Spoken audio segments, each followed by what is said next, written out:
दमन क्या है? आंख खुली है, संसार सामने है, पर तुम्हारे चित्त में वासना की लेश नहीं उठती, ये है दमन।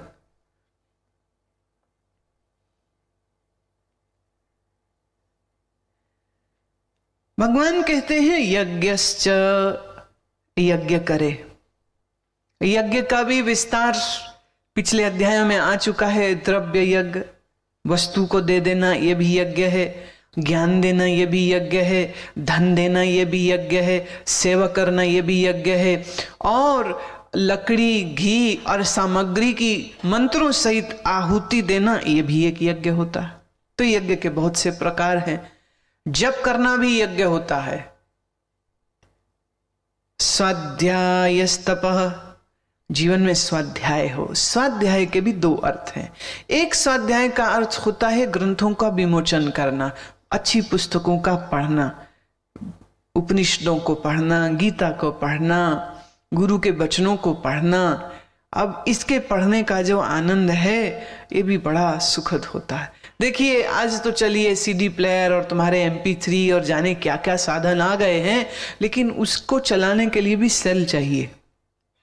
बिजली नहीं तो सेल चाहिए। अच्छा सेल नहीं हो तो क्या करोगे? फिर ज्ञान कैसे सुनो? तो पुस्तक में कोई सेल की जरूरत नहीं होती, कहीं भी खोल लीजिए, सफर करते हुए में, ट्रेन में, प्लेन में, घर में, कार में, you are not dependent on some energy source, you just have to open it up. So reading good books, reading the scriptures is very important. एक देवी कल मुझे बता रही थी, कहती कि मैं टीवी देख रही थी और टीवी के एक प्रोग्राम में एक आदमी, एक रियलिटी शो था, उसमें एक आदमी जो है ना बड़े अजीब तरह से ताली मार मार के हंसता था। कहती मेरे को देखते हुए भी लगे आदमी कैसे हंसता है, ये आदमी कैसे हंसता है। कहती खैर प्रोग्राम खत्म हुआ, हमने सोने की तैयारी करी, थोड़ी देर में नींद आ गई।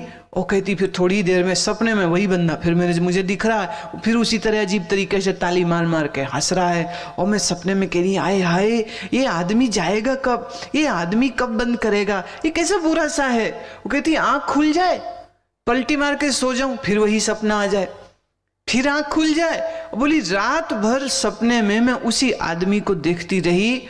तो कहती फिर सुबह उठते ही आपकी यह बात बहुत याद आई कि आखिरी विचार तुम्हारा क्या हो इसका बहुत ध्यान रखना चाहिए। अगर अंतिम विचार तत्व ज्ञान का, वैराग्य का, विवेक का नहीं होगा तो ऐसे ही कोई उल्टी खोपड़ी वाला इंसान रात भर तुम्हारे सपने में घूमता रहेगा। और जो प्रोग्राम देखते समय में जो वक्त खराब किया सो तो किया ही किया, रात पूरी आप उसी की याद में अपने वक्त को बर्बाद कर देते हो।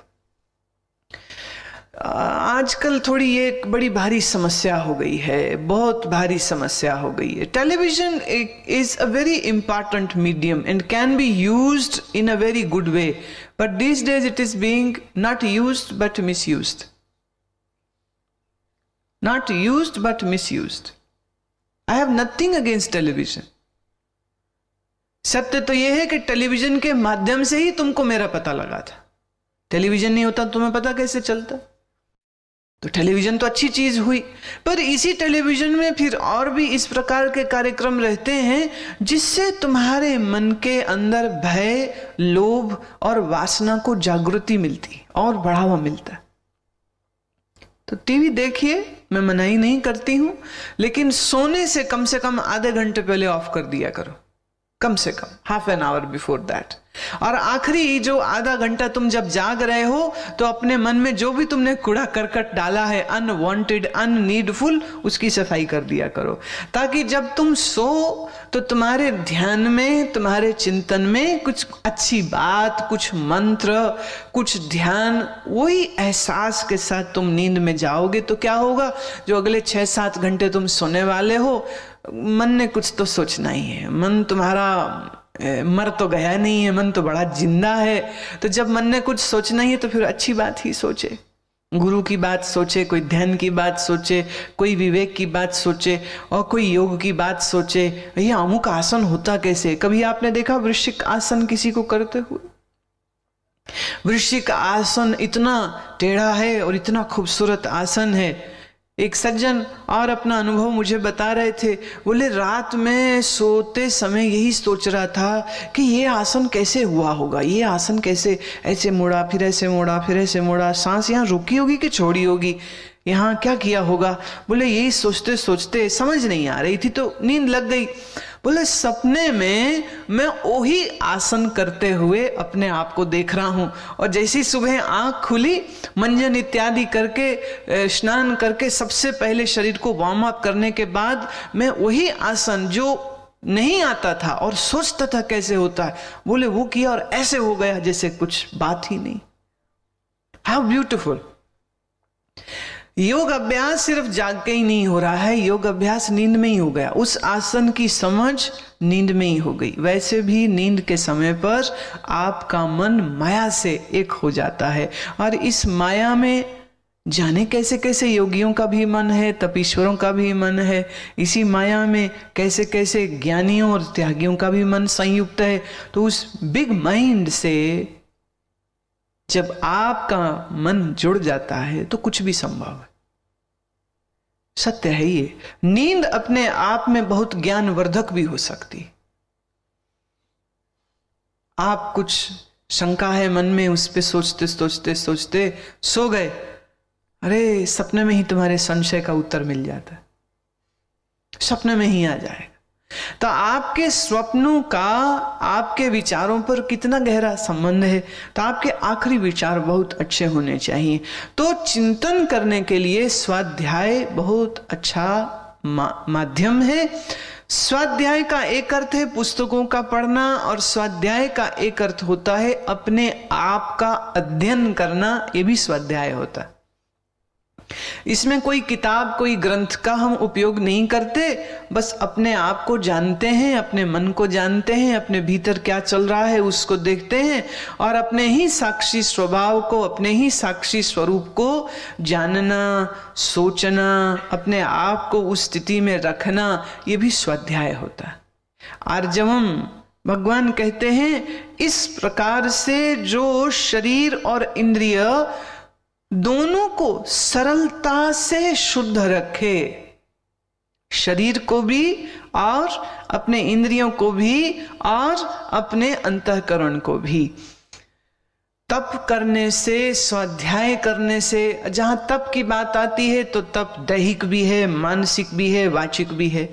देह का तप क्या है? सर्दी, गर्मी, भूख, प्यास को बर्दाश्त करना, यह देह का तप है। कल हमने उदाहरण दिया ही था, भयंकर गर्मी थी, परेशानी हो रही थी, पर जैसे ये बात सुनी, अच्छा ये गर्मी बर्दाश्त करना तप होता है, तो तुम्हारे अंदर का ना अहंकार अंगड़ाई लेके आता है कि मैं भी तप कर सकता हूं। उसके बाद मैंने देखा लोग हिले नहीं। पहले में सब पंखे वंखे चला रहे थे, हाँ, सब ऐसा परेशान भी हो रहे थे, गर्मी लगती है तो लगती है, क्या करे आदमी। पर जैसे ये बात सुनी, देखिए अहंकार शुद्ध भी होता है, अहंकार अशुद्ध भी होता है, दोनों तरह का अहंकार। ये जो शुद्ध अहंकार है ये तुम्हें साधना करने में मदद देता है।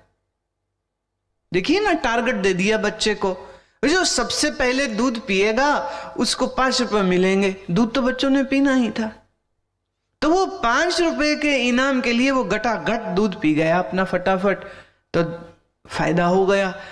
अब कल जो मैंने बात बोली, गर्मी तो लगी रही थी, पंखे कहीं से आने भी नहीं थे, और इंद्र देवता ने भी कहीं से हवा ना चलाई, वरुण देवता ने हवा ना चलाई, इंद्र ने बारिश ना करी। अच्छा ही है इंद्र ने बारिश नहीं करी, क्योंकि इंद्र देवता अगर कृपा कर दें, अपनी कृपा वृष्टि कर दें, तो सत्संग ही खंडित हो जाता, तो अच्छी बात है, नहीं हुआ, पर क्या कर सकते हैं।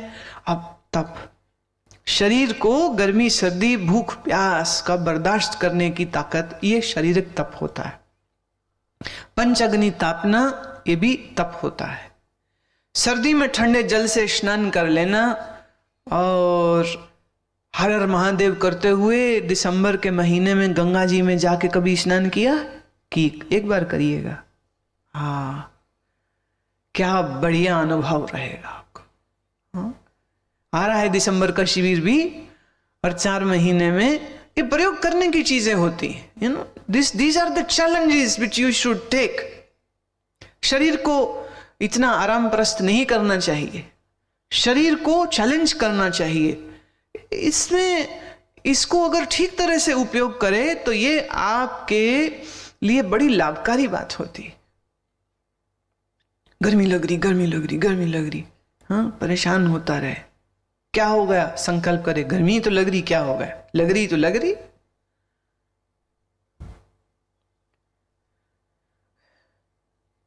हमारे एक मित्र महात्मा, वो गंगोत्री से ऊपर तपोवन में 30 वर्ष करीब रहे। वो अपना अनुभव बता रहे थे। बोले ये कमर कमर तलक बर्फ हो, माने 3-4 फीट बर्फ जमा, और कहते हम लोग अपनी गुफा में बैठे रहते, पर 1 नंबर 2 नंबर के लिए, मलमूत्र त्याग के लिए तो बाहर ही जाना पड़ेगा ना, वो गुफा में थोड़े हो सकता है। अब अगर आप बाहर पैर रखते हैं तो कमर तलक बर्फ है, तो आप तो बैठ के कुछ नहीं कर सकते हो। तो कहते उसी बर्फ में बाहर जाना है, और जमा देने वाली ठंड है। कि बोले जब मैं नया नया वहां गया तो बैठे से जब उठता था ना, तो आधा घंटा उठने में ही लग जाता था, मैंने शरीर ऐसे जकड़ जाता था, आधा घंटा ऐसे, और अगर झटके से उखड़ जाओ तो चमड़ी खुल जाती थी, स्किन जो है वो इतनी ड्राई हो जाती, ऐसे टूट जाती थी। कहते मेरे साथ जो कुछ और ऐसे तपस्वी संत रहते थे, तो उनमें कईयों की बोली उतनी ना शिष्टाचार पूर्ण नहीं होती। तो कहते उन लोगों ने एक स्टेटमेंट बना रखी थी, वो कहते दौड़ के जाओ पाकिस्तान, गोली दागो, भाग के वापस आ जाओ। तो गोली दागो माने इतनी तेजी से मलमूत्र का विसर्जन करना है कि गोली दागो, जैसे गोली मारते हैं ना, बस जोर से भागो पाकिस्तान, उसका उन्होंने नाम पाकिस्तान रखा था।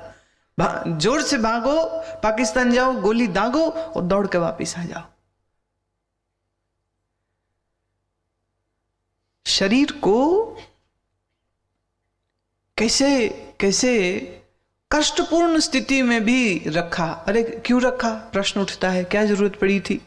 भाई उसके पीछे एक कारण यही था कि अपने आप को ऐसी स्थिति में डाल के देखना जहां शरीर कहे कि मर जाएंगे मर जाएंगे मर जाएंगे, मृत्यु का भय जहां सताए। पर चूंकि उनके गुरु वहां रहते थे, तो गुरु से कुछ पाना है तो जहां गुरु रहता है और जैसे रहता है वही वैसे ही तो रहना पड़ेगा ना। गुरु हो लंगोटी में तो चेला पैंट कोट में तो नहीं ना हो सकता। 3 पीस सूट पहन के चेला बैठ जाए पास में, और गुरु जी जटाधारी हो, लंगोटी लगाए वाले हो, तो कॉम्बिनेशन नहीं बनता। तो उनके गुरु ने कहा कि भाई मेरे साथ रहना है तो ऐसे ही रहना पड़ेगा। तो पैंट कमीज कोट सब कुछ निकलवाया, और ठंडे सरोवर में बर्फ वाले पानी में ऊपरी क्रस्ट जो बर्फ की है वो तोड़ी, और नीचे गंगा जी का पानी है, बोले इसमें लगाओ, चलो डुबकी मारो। बोले अंदर तो चले गए। बोले हमारा एक गुरु भाई था, वो तो अंदर ही रह गया, वो बाहर ही ना निकल पाए। जैसे तैसे उसको खींच के बाहर लाए, कुछ औषधि कुछ जड़ी बूटी थी वो उसको पिलाई, और बामुश्किल उसको फिर स्वस्थ किया। तप, वाणी का तप मौन रहना। जब आप मौन धारण करते हैं, ये वाणी का तप है। सुख दुख मान अपमान को सहना, ये मन का तप है। ज्ञान अर्जन करने के लिए कठिन अभ्यास करना, ये बुद्धि का तप होता है। तो शरीर का तप, वाणी का तप, मन का तप, बुद्धि का तप, भगवान कह रहे हैं तप करना एक दैवी संपदा है।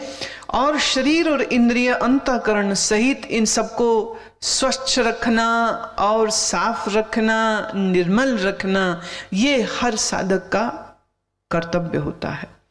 अहिंसा, सत्यम, अक्रोध, त्याग, शांति, अपैशुनम, दया भूतेषु, आलोप्त्वम, मार्दवम, ह्री, अचापलम।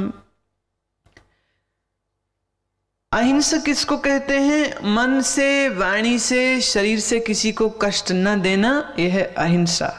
सत्यम अर्थात यथार्थ भाषण करना। सत्य भाषण का अर्थ यह नहीं कि कठोर वचन बोलना, यथार्थ बोलना। अक्रोध, क्रोध का लेश न हो। त्याग, मैं करता हूं। संसार में जो कुछ भी उपलब्धियां हैं उनको अपनी उपलब्धि न जानना, अकर्ता भाव में रहना, शांति ही। अब शांति का अर्थ क्या है? जब तुम्हारा अंतःकरण उपराम हो, चित्त में चंचलता ना हो, तो ऐसे लक्षण जहां हो तहां हम कहेंगे कि ये अंतःकरण अब शांत है। कभी तुमने देखा कई दफे पंडित लोग यज्ञ कराते हैं तो वो श्लोक बोल रहे हैं ओम शांति ही शांति ही शांति, उस शांति में भी इतनी अशांति कर देते हैं। शांति का अर्थ क्या है? चित्त में उपरामता हो, वैराग्य है, और चित्त में कोई चंचलता नहीं, चपलता नहीं है, कोई विक्षेप नहीं है, तभी हम उसको शांति कहतेंगे। अपैशुनम मतलब किसी की निंदा ना करना। और देखिए, ध्यान दीजिए, आप अपने ऊपर, तुम्हें बड़ा मजा आता है जब कोई किसी की बुराई करता ना, तो बड़ा मजा आता है। एक ने कहा हम बुराई करते नहीं है। हाँ, सुनते हैं। सुनते हो? सुनने में मजा आता है। अच्छा, सुनता है तो बात अपने तक ही नहीं रखता, सुनता है तो उसके बाद फिर किसी और को भी सुनाता है, और सुनाता इस तरह से, देखो हमें तो बड़ा खराब लगा ये सुन के, पर आपको बता रहे भाई, अगर तेरे को बात खराब लगी थी तो बात को वहीं छोड़ देना चाहिए था। जब किसी मनुष्य की निंदा होती है और निंदा फैलती है तो ऐसे ही तो फैलती। बोलने वाले ने तो एक बार बोला, जिसने सुना वो आगे किसी और को बोलता है, वो फिर आगे किसी और को बोलता है, वो आगे किसी और को बोलता है। इस तरह एक बात कितने दूर दूर दूर तक फैल जाती। पिछले दिनों एक सज्जन बता रहे थे, कहने लगे कि हम वहां गए थे अमुक शहर में, और वहां गए तो बड़ी अजीब सी बात हमको सुनने को मिली, और बात बहुत पुष्टि करने की इच्छा तो नहीं हो रही, पर फिर भी लगा आपको बतलाना चाहिए। अच्छा भाई, क्या बात सुनी जो तुम्हें पुष्टि चाहिए? जी हमने ये सुना कि आपकी शादी हो गई। मैंने कहा भाई ये तो बड़ी पुरानी बात है। मैं कही कहते नहीं, हमने तो पहली बार सुनी। मैं कहा चलो तो बहुत अच्छी बात है, ये तो बहुत खुशखबरी, तुम लड्डू का डब्बा नहीं लाए साथ में। कितनी महाराज आप तो हंस रहे हो। नहीं, उसने मेरे को बोली थी। मैंने कहा उसने बोली थी तो बात वही छोड़ देनी थी। तू इतना उसको दिमाग में भर के फिर आगे भी पूछ रहा है और हम तक भी ला रहा है। और मैंने कहा देखो भैया, भारत के समाज में शादी होना तो बड़ी अच्छी बात होती है, तलाक होना बुरी बात होती है ना। तो कोई बोले शादी हो गई तो बोलो बड़ी अच्छी बात है, बधाई हो, लड्डू खाओ, लड्डू खिलाओ, इसी बहाने हमको भी खिलाओ।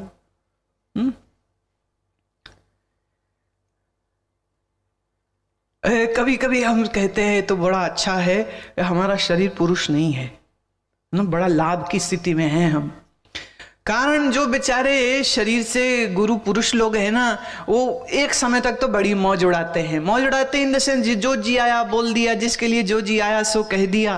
पर एक स्थिति में वो हमेशा कमजोर रहते हैं। और वो कमजोरी क्या है कि कोई भी औरत उठ करके कह दे इनने मेरा बलात्कार किया या इनने मेरे को छेड़ा है, तो दुनिया ऐसी है वो बाकी सब भूल जाती। अच्छा इसने ऐसा किया, ये सारे ऐसे ही होते हैं, ये है वो है, बात शुरू हो जाती। अब हमारे लिए ये बात कोई नहीं बोल सकता। स्त्री होना हमारे बड़े लाभ की बात है। तो बेचारे अब ये बात तो बोल नहीं सकते, तो फिर यही बोल के दिल को सुकून दे लेते, उनकी शादी हो गई। तो हम कई दफे हंसते हैं। मैंने कहा बोलने वालों को ये याद नहीं रहता कि 20 साल पहले एक कराई थी, फिर 15 साल पहले एक कराई थी, फिर तो भैया 3 शादियां तो मुसलमानों के होती हैं, 7 तो उनके भी नहीं होती है, और ये तो हम 8वीं बार सुन रहे हैं। तो बोलने वाले जब बोलते तो उन्हें सोचना चाहिए एक बार कि भी वो तो पहले से ही शादीशुदा है, तो नई शादी थोड़ी हो रही है। तो या तो कहो पुरानी खबर उनको आज पता लगी। निंदा करना और निंदा सुनना दोनों ही दुर्गुण होता है। अब जो मुझे ये बता रहे थे वो तो अपनी तरफ से बड़ी हमदर्दी हमें जता रहे हैं कि भाई आपके लिए ऐसा लोग बोल रहे हैं। तो अब देखा जाए तो उसमें ये उनकी कोई हमदर्दी नहीं, वो सिर्फ ये दिखा रहे हैं कि उनको निंदा सुनने का कितना शौक है। ना केवल वो सुनते हैं बल्कि 2-4 जगह और भी दूसरों को बताते हैं।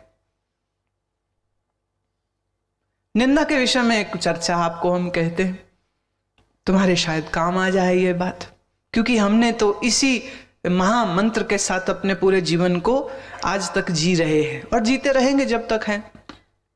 और वो ये, हम एक रहस्य जानते हैं, जब जब किसी गुरु की, महात्मा की, भक्त की, संत की, दैवी पुरुष, दैवी स्त्री की कोई निंदा करता है तो शास्त्र ये कहता है कि निंदा करने वाला उस संत के पाप का भागीदार हो जाता है। देखिए, हर मनुष्य जब जन्म लेता है तो जन्म लेते हुए में उससे जाने अनजाने में कुछ श्रेष्ठ कर्म हो जाते हैं, कुछ अश्रेष्ठ कर्म भी हो जाते हैं, उससे भी कुछ गलत हो सकता है, उससे भी कुछ पाप हुआ हो सकता है। और ज्ञानी होने से पहले वो भी तो एक साधारण इंसान ही तो था ना, जिससे 100 शुभ अशुभ कर्म हुए होंगे। तो जब कोई संत की निंदा करता है तो संत के हिस्से में जो पाप कर्म है वो उसकी निंदा करने वाले ले लेते हैं, संत फ्री हो गया। तो ये तो अच्छी बात हुई ना, ये तो अच्छी बात हो गई संत के लिए। और जो कोई संत के साथ प्रेम करते हैं, उनकी स्तुति करते हैं, उनकी तारीफ करते हैं, वो सब संत के पुण्यों को ले लेते हैं। शास्त्र कहता है साधु नाम दर्शनम पुण्यम, साधु का मात्र दर्शन करो तो दर्शन करना ही पुण्य होता है। एक महात्मा ने ना ये बात सुन ली तो वो उस दिन से वैसे गुफा में घुसे, वो बाहर ही ना निकले। वह क्यों? बोले जो दुनिया मुझे देखेगी मेरे सारे पुण्य छीन लेगी, मैं नहीं मिलता किसी को। और रात में अंधेरे में बाहर निकलें, जंगल से कुछ फल वल तोड़ लें और किसी खेत से कोई सब्जी शाक उतार लें और चुपचाप अंधेरे में जिंदगी में बिताएं। बोले मैं तो किसी के मत्थे नहीं लगता है, लोग तो मेरे पुण्य ले जाएंगे, मुझे अपने पुण्यों का क्षीण नहीं करना है, मैं नहीं मिलता किसी को। कई एक महात्मा कहते हमारे पैर न छुओ, क्योंकि जो पैर छुएगा वो भी आपके पुण्य ले जाएगा, जो आपको सिर झुकाएगा वो भी आपके पुण्य ले जाएगा। तो जो कच्चा साधु है वो पुण्यों के चले जाने के लिए भयभीत रहता है, और जो और कच्चा साधु है वो इस बात से भी डरता है कि कोई उसकी बुराई ना कर दे, कोई उसकी निंदा ना कर दे, बड़ी उसको फिक्र रहती है। पर जो संत है वो मस्त है, वो कहते हैं करो करो निंदा बच्चे, खूब करो, हमें तुम निर्भार कर रहे हो, कितनी कृपा कर रहे हो। कबीर का बहुत प्यारा शब्द है, निंदो निंदो मोको निंदो, निंदा मोको खरी प्यारी, निंदक बाप निंदक महतारी। जो मेरी निंदा करता है वो मेरा माँ जैसा है। माँ गंदगी धोती, बच्चा टट्टी कर देता है, कौन धोता है? माँ धोती है। तो मेरे अंदर की जो गंदगी है, जो मैं भी नहीं देख सकता हूं, वो मेरी निंदा करने वाले ने दूर कर दी, तो वो तो मेरी माँ जैसा हो गया, वो तो मेरे पिता जैसा हो गया। निंदक नेरे राखिए आंगन कुटी छवाए, बिन साबुन बिन पानिए मन की मैल धुआए। झोंपड़ा बनवा के, घर बनवा के रखूं किसी निंदक को अपने पास। मैं ऐसे ऐसे महात्माओं को भी जानती हूं जिन्होंने जानबूझ के कुछ ना कुछ ऐसा कर्म किया जिससे लोग उनकी बुराई करें। जैसे एक पंडित नारायण थे, स्वामी पंडित नारायण, बड़े कमाल के संत, पर उनका कमाल का होना पता तब चला जब वो मेरे साथ फ्रेंडली हुए। नहीं तो हमें भी यही लगता था कि ये बुढ़ा बहुत सड़ा हुआ है ना, हम भी यही सोचते थे। इतना कड़वा बोलते थे, इतनी जोर से डांटते थे। अभी किसी ने बोल दिया ना मेरे को कि आपको उनके साथ बैठना है, तो हम भी 15-16 साल के थे, तो लगता था अरे बाबे के पास मुझे तो मत बैठाओ भाई, मुझे तो दूर बैठा दो कहीं और, क्योंकि बाबा बहुत दुर्भाषा स्वभाव का था। पर एक दिन एकांत में कोई था नहीं उनकी कुटी में आसपास, तो मैं गई, सामने ही मिल गए, नमो नारायण करी। एक बार तो लगा फंसे, अभी ये पता नहीं क्या श्लोक सुनाएगा मुझे। उस दिन बैठो, दूध पियोगे, स्टोव में दूध गर्म करके मुझे दिया, फिर पूछते अच्छा आजकल क्या पढ़ रहे हो, कुछ पढ़ रहे हो कोई वेदांत का ग्रंथ? अरे मैंने कहा ये तो बड़ी प्यारी बात कर रहे हैं। तो उस दिन फिर हम तो पूछने से तो कभी पीछे हटे नहीं, तो मैंने कहा महाराज जी आप ऐसा कड़वा स्वभाव, आज कैसा मीठा आपका स्वभाव। कहने लगे हूं तो मैं ऐसा जैसा अभी हूं। मैंने कहा वो क्या है? कहते वो करना पड़ता है। मैं वो क्यों? कहते अगर वो करता हूं तो मुझे बड़ा फायदा है। क्यों? मेरे पास कोई आके माई भाई बैठता ही नहीं है।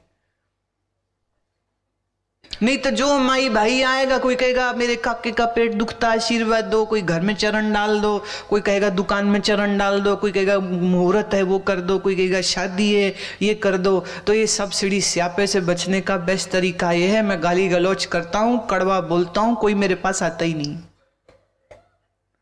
वाह, बात खत्म।